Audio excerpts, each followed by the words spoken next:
അങ്ങനെ പുതിയ വന്ന ഇന്റർകാശി അടക്കം 14 ISL ക്ലബ്ബുകളും ഫെബ്രുവരി 14 നടക്കുന്ന ISLിൽ പങ്കെടുക്കുമെന്ന കാര്യത്തിൽ തീരുമാനമായി. ഇനി ക്ലബ്ബുകളുടെ ഒരുക്കങ്ങളാണ്.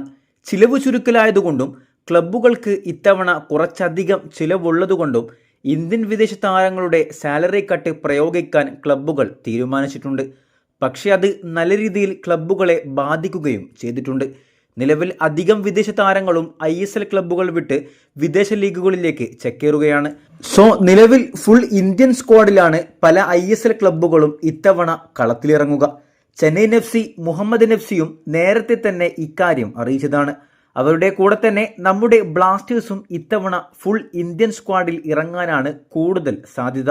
കാരണം നിലവിൽ ചെലവ് ചുരുക്കാൻ ലൂണയെയും നോവയെയും ലോണിൽ അയച്ച ബ്ലാസ്റ്റേഴ്സ് ബാക്കിയുള്ള വിദേശ താരങ്ങളോട് 40% സാലറി കട്ട് ചെയ്യാൻ ആവശ്യപ്പെട്ടതിന് ശേഷമാണ് തിയാഗോ സിൽവ ക്ലബ്ബ് വിട്ടത്.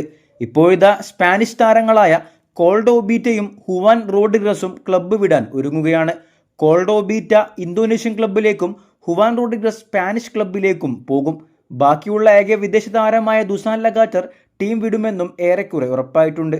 എങ്ങനെയോ കുറെ നാളുകൾക്ക് ശേഷം മികച്ച വിദേശ താരങ്ങളെ ബ്ലാസ്റ്റേഴ്സ് സ്വന്തമാക്കിയതാണ്.